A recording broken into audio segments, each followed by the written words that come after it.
Good morning Chhattisgarh. आप देख रहे हैं IBC24 और मैं हूं आपके साथ शुभांगी ठाकुर। इस बुलेटिन में हम आपको देंगे छत्तीसगढ़ की सभी खबरों का पूरा अपडेट।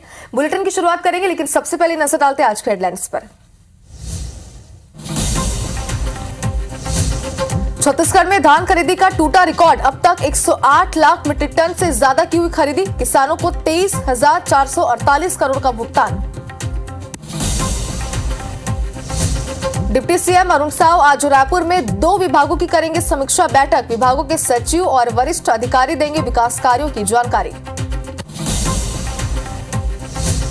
लोकसभा चुनाव को लेकर आज दिल्ली में बीजेपी की बड़ी बैठक। जेपी नड्डा और गृह मंत्री शाह करेंगे मंथन। छत्तीसगढ़ के तीनों क्लस्टर संयोजक और सह संयोजक होंगे शामिल। रायपुर के भटगांव में शिक्षक ने की खुदकुशी। स्कूल के स्टाफ रूम में लगाई फांसी। मौके से नहीं मिला कोई सुसाइड नोट। अंबिकापुर में बाइक से टक्कर के बाद पलटी बेकाबू कार। हादसे में एक युवक की मौत, 12 लोग घायल। उदयपुर इलाके में हुआ हादसा। और अयोध्या में आज से शुरू होगा 7 दिन का अनुष्ठान। सरयू तट पर होगी विष्णु पूजा और गौदान। 18 जनवरी को गर्भगृह में रखी जाएगी मूर्ति। 22 जनवरी को रामलला की प्राण प्रतिष्ठा।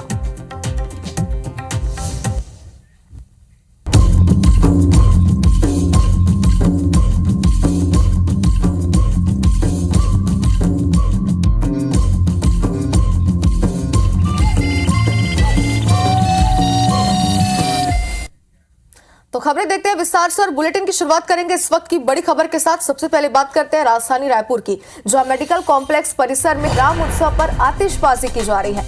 22 जनवरी तक रात 8 बजे आतिशबाजी होगी। मेडिकल कॉम्प्लेक्स को झंडा, बैनर और तोरण से पूरी तरीके से सजाया गया है।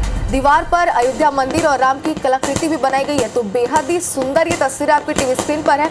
और आपको बता रहे कि 22 जनवरी यानी कि रामलला की प्राण प्रतिष्ठा तक इस तरीके से आयोजन यहाँ पर किया जाएगा। और आप भी अगर आसानी वासी है या फिर आप भी पूरे छत्तीसगढ़ में कहीं से भी रहते हैं तो आप यहाँ आकर बिल्कुल ये सुंदर आतिशबाजी देख सकते हैं। तो आपकी टीवी स्क्रीन पर है और कलाकृति यहाँ पर भगवान राम की बनाई गई है। उनकी जीवनी को यहाँ पर दर्शाने की कोशिश की गई है पेंटिंग्स के माध्यम से। और आतिशबाजी कितनी भव्य तरीके से की जा रही है आप देख सकते हैं। तो एक बार फिर से अगर आपको समय बताएं तो 22 जनवरी यानी कि रामलला की प्राण प्रतिष्ठा तक हर रात 8 बजे से आतिशबाजी यहाँ पर की जाएगी, जिसकी सुंदर और मनमोहक तस्वीर भी आपके टीवी स्क्रीन पर हम आपको दिखा रहे हैं। तो उसकी शुरुआत हो चुकी है और आप भी हर रोज रात 8 बजे यहाँ पर आकर आतिशबाजी का आनंद ले सकते हैं। और कलाकृतियां भी आपकी टीवी स्क्रीन पर आप देखिए कितनी भव्य तरीके से भगवान राम की पेंटिंग्स यहाँ पर बनाई गई। वॉलपेपर की तरह यहाँ पर पेंटिंग्स बनाई गई है और बेहद ही सुंदर ये नजारा यहाँ पर नजर आ रहा है। राजधानी वासियों का हुजूम भी यहाँ पर देखते ही बन रहा है और 22 जनवरी तक यहाँ पर ऐसा ही माहौल आपको देखने मिलेगा।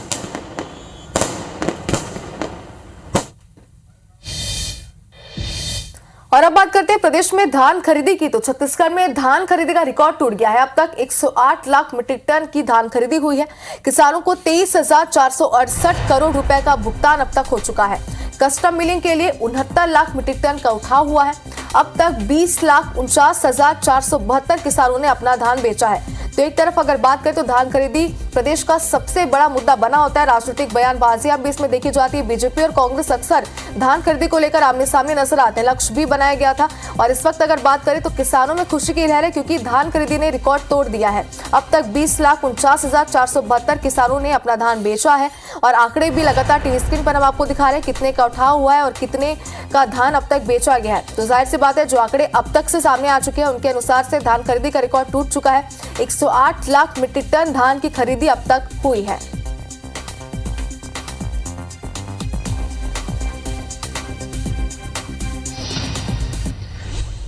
और अब आपको अंबिकापुर से सड़क हादसे की खबर दिखाते हैं, जहां तेज रफ्तार बोलेरो ने बाइक को टक्कर मार दी। हादसे में बाइक सवार एक युवक की मौत हो गई है। बाइक सवार 2 युवक गंभीर रूप से घायल बताए जा रहे हैं। बाइक को टक्कर मारकर ये बोलेरो भागने की कोशिश कर रही थी, जिस दौरान पलट गई। बोलेरो के पलटने से करीब 10 लोग इसमें घायल हुए हैं। घायलों को अस्पताल में भर्ती कराया गया है, जहां पर उनका इलाज जारी है। उदयपुर थाना क्षेत्र के पूटा गांव की ये पूरी घटना बताई जा रही है। तो तेज रफ्तार की वजह से एक बार फिर से दर्दनाक हादसा हुआ है। बताया जा रहा है कि बाइक को टक्कर मारकर बोलेरो भाग रही थी, जिस दौरान अनियंत्रित हो गई और वह खुद भी पलट गई। इससे भी 10 लोग घायल हुए हैं। तो जाहिर सी बात है अगर ऐसी घटनाएं जब भी सामने आती है, ऐसे हादसे जब भी सामने आते हैं तो सबसे बड़ी लापरवाही इसमें वजह बनकर सामने आती है। और इस बार भी तेज रफ्तार की वजह से ही ये पूरा हादसा हुआ है। तो सड़क हादसे में एक युवक की मौत हो चुकी है और सबसे बड़ी बात तो यह है कि मौत हुई है तो कितना बड़ा और दर्दनाक ये हादसा था, इस बात का अंदाजा आप खुद भी लगा सकते हैं। तो पूरे प्रदेश के कई जिलों से तेज रफ्तार की ऐसी खबरें सामने आती रहती है। अक्सर देखा जाता है कि कई बार अगर हमारी गलती नहीं भी हो तो भी सामने वाले की गाड़ी के अनियंत्रित होने से एक बड़ा हादसा हो जाता है। इसलिए एबीसी 24 एक बार फिर अपने दर्शकों से अपील करता है कि गाड़ियों की स्पीड पर नियंत्रण रखें, जिससे ऐसे हादसों की खबरें आगे से सामने ना आ सके।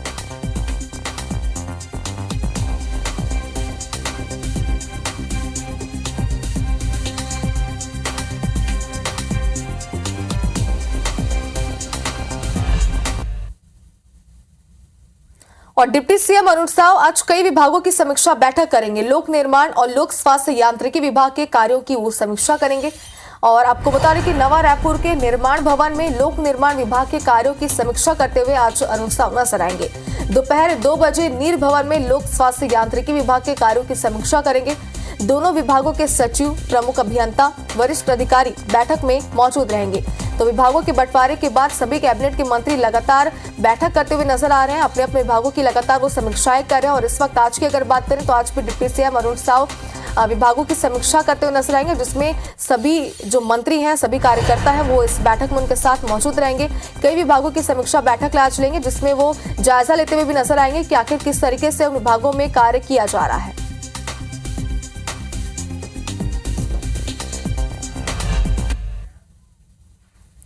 और इधर वित्त मंत्री ओपी चौधरी आज 3 मंत्रियों से चर्चा करेंगे। बजट सत्र को लेकर वो चर्चा करते हुए नजर आएंगे। आपको बता दें कि मंत्री दयालदास बघेल, केदार कश्यप के विभागों को लेकर वो चर्चा करेंगे।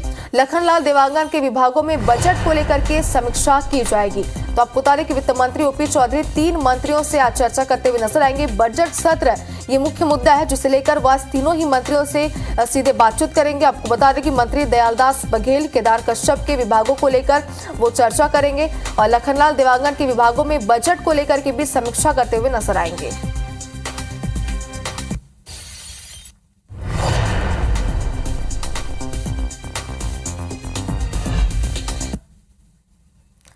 और स्वास्थ्य मंत्री श्याम बिहारी जायसवाल कई जिलों के दौरे पर रहने वाले हैं। आपको बता दें कि सुबह 10 बजे बैकुंठपुर में जिला हॉस्पिटल का वो निरीक्षण करेंगे। दोपहर 12 बजे सूरजपुर जिला अस्पताल पहुंचेंगे स्वास्थ्य मंत्री और सूरजपुर जिला अस्पताल का निरीक्षण कर मरीजों से वो मुलाकात करेंगे। 2:30 में बलरामपुर जिले के बरियो गांव जाएंगे स्वास्थ्य मंत्री और शाम 4 बजे बलरामपुर में ताता पानी महोत्सव में वो शामिल होंगे। तो ये आज के पूरे कार्यक्रम स्वास्थ्य मंत्री के। आपको याद होगा कि इसके पहले भी उन्होंने कई सारे अस्पतालों का औचक निरीक्षण किया, जहां पर उन्होंने कड़े दिशा निर्देश भी दिए थे साफ सफाई को लेकर, मरीजों के स्वास्थ्य को लेकर। और जिन भी अस्पतालों का उन्होंने अब तक निरीक्षण किया, वहां पर वो सीधे मरीजों से बातचीत करके उनसे जानकारी लेते हैं कि उनका इलाज ठीक तरीके से किया जा रहा है या फिर नहीं। आज भी औचक निरीक्षण करते हुए स्वास्थ्य मंत्री नजर आएंगे।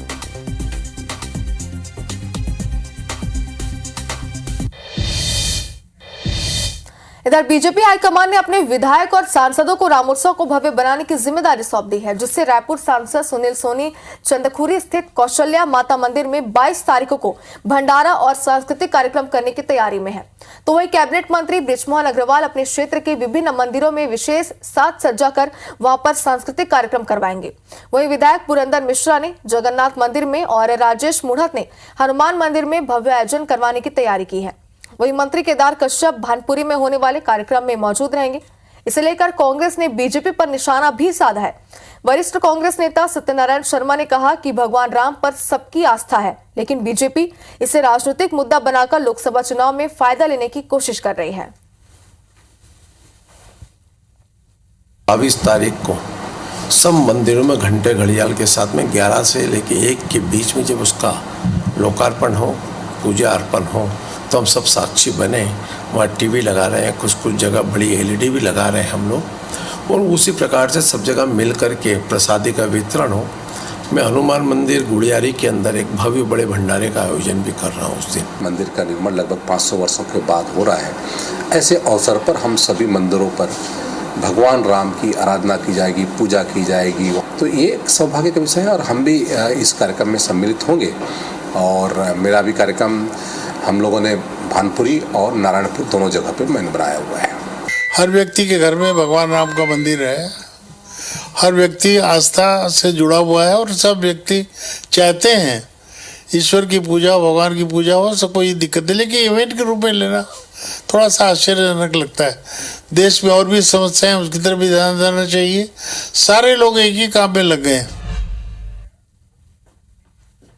और छत्तीसगढ़ के नवनियुक्त आबकारी सचिव आर संगीता अचानक शराब दुकानों की व्यवस्था देखने चंदन डी शराब दुकानों के साथ डिस्लरी पहुंची।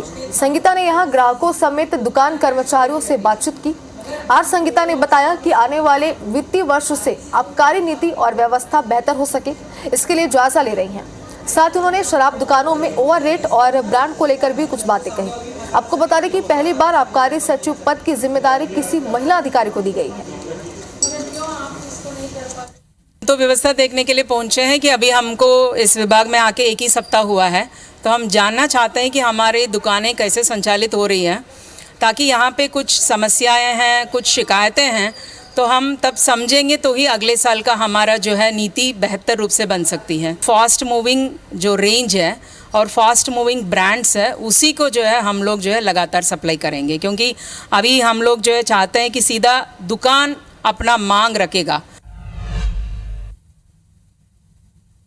और कोंडागांव में पुलिस को बड़ी सफलता मिली है। क्या सफलता, ये भी आपको बता दें। दरअसल 1 करोड़ 25 लाख रुपए की ठगी के 4 आरोपी पुलिस ने गिरफ्तार किए हैं। आरोपियों में एक महिला भी शामिल है। पुलिस ने गाजियाबाद से आरोपियों को गिरफ्तार किया है। आरोपियों की 3 लाख नगद समेत 51 लाख की प्रॉपर्टी सीज की गई है। माकड़ी थाना में 14 दिसंबर को एफआईआर दर्ज कराई गई थी। रिटायर्ड कर्मचारी से ठगी हुई थी। एसपी वाई अक्षय ने मामले का खुलासा किया है। तो एक बड़ी सफलता यहाँ पर पुलिस को मिली है। मामला दर्ज करने के बाद इस पूरे मामले की जांच पड़ताल की जा रही थी और 4 आरोपी गिरफ्तार हुए हैं। 1 करोड़ 25 लाख रुपए की इन्होंने ठगी की थी। आरोपियों में एक महिला भी शामिल है, जिनसे पूछताछ में पुलिस जुटी हुई है। पूछताछ में और भी कई सारे खुलासे हो सकते हैं कि इन्होंने क्या इस तरीके की पहले भी कई वारदातों को अंजाम दिया, तो उसका भंडाफोड़ भी यहाँ पर हो सकता है।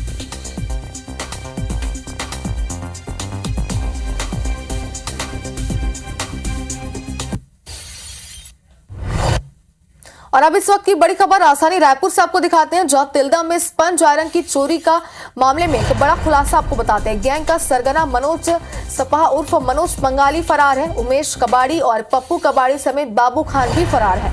15 दिन बाद भी पुलिस इनकी गिरफ्तारी नहीं कर पाई, तो पुलिस के कार्रवाई पर भी कई सवाल खड़े उठ रहे हैं। स्पंज आयरन खनिज संपदा पर इन्होंने हाथ साफ किया था।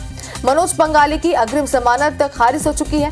पुलिस उनके सभी ठिकानों पर दबिश देने का हवाला दे रही है। तिल्दा थाने में आरोपियों के खिलाफ मामला दर्ज है और मामला दर्ज होने के बाद ही पुलिस इनकी तलाशी में जुट गई थी। लगातार आश्वासन भी दिए जा रहे हैं कि पुलिस जल्द ही इन्हें गिरफ्तार करेगी, लेकिन अब तक ये चारों ही आरोपी पुलिस की गिरफ्त से बाहर हैं।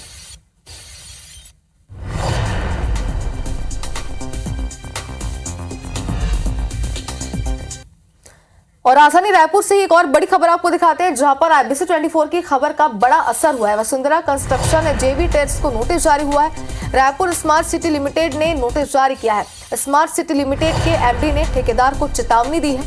3 दिन में सड़क सुधारने की चेतावनी दी गई है। सुधार नहीं होने पर ब्लैक लिस्ट की कंपनी की जाएगी। कपड़ा मार्केट पंडरी में 1 साल पहले सड़क बनी थी, जिसका ये पूरा मामला है। सड़क निर्माण में जमकर भ्रष्टाचार हुआ है। साल भर में ही कई जगहों पर सड़कें उखड़ गई थी।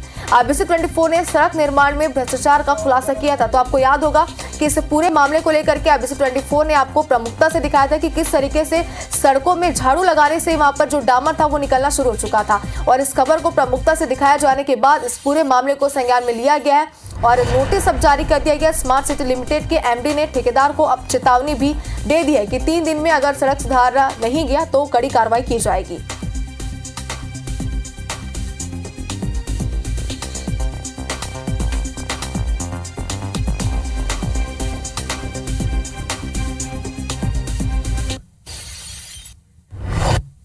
और रायपुर पुलिस ने नशे के सौदागरों के खिलाफ बड़ी कार्रवाई की है। 3 अलग अलग थानों में क्षेत्र में कार्रवाई करते हुए आरोपियों को गिरफ्तार किया है और आरोपियों के पास से बड़ी मात्रा में नशीली सिरप और गांजे का जखीरा बरामद किया है। देवेंद्र नगर थाना क्षेत्र में 2760 नग प्रतिबंधित नशीली सिरप के साथ 3 आरोपियों को पकड़ा गया है। आरोपी कमलेश उपाध्याय पर मेडिकल स्टोर के आड़ में नशीली दवाई बेचने के आरोप है। इसके पहले भी नागपुर ड्रग्स विभाग कमलेश उपाध्याय का लाइसेंस को निरस्त कर चुका है। गुढ़ियारी इलाके में प्रतिबंधित नशीले टैबलेट के सौदागर अंतर्राज्यीय तस्कर रामवतार गुप्ता को रीवा से गिरफ्तार कर रायपुर लाई और उसके पास से 25 पत्ता 554 टैबलेट जब्त की गई है। इसके अलावा पुलिस ने थाना डीडी नगर क्षेत्र में कुकुरबेड़ा निवासी आरोपी रोहित महानंद को गिरफ्तार कर उसके कब्जे से 250 नग टैबलेट और सरस्वती नगर थाना क्षेत्र में आरोपी जसपीर सिंह के कब्जे से 304 टैबलेट जब्त कर दोनों आरोपियों के खिलाफ एनडीपीएस एक्ट की धाराओं में कार्रवाई कर जेल भेजा है।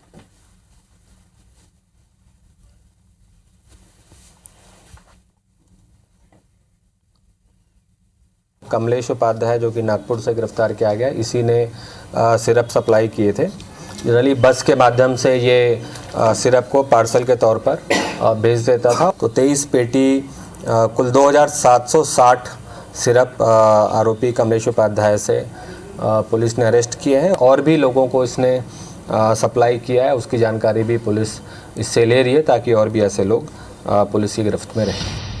और भिलाई के स्पर्श मल्टी स्पेशलिटी हॉस्पिटल में डॉक्टरों के बीच हुई मारपीट मामले में नया मोड़ सामने आया है। सोमवार को डॉक्टर दीपक कोठारी मीडिया के सामने आए और डॉक्टर दीपक वर्मा और डॉक्टर संजय गोयल पर गंभीर आरोप लगाए हैं। डॉक्टर कोठारी ने कहा कि शेयर होल्डर होने और एक लोन का पैसा मांगने पर उनसे मारपीट की गई है। डॉक्टर दीपक वर्मा और डॉक्टर संजय गोयल ने पहले भी कई शेयर होल्डर के साथ गलत व्यवहार कर उन्हें यहां से हटा दिया है और उनके साथ भी वे ऐसा ही करना चाह रहे थे। उन्होंने स्पर्श हॉस्पिटल को 15 लाख का लोन देने की बात कही है। साथ ही उन आरोपों को भी निराधार बताया जिसमें डॉक्टर वर्मा ने काम में लापरवाही करने के साथ साथ मरीजों को अपने नर्सिंग होम में ले जाने का आरोप लगाया था। डॉक्टर दीपक कोठारी ने एसएसपी रामगोपाल गर्ग से मिलकर पूरे मामले में निष्पक्ष जांच की मांग की है।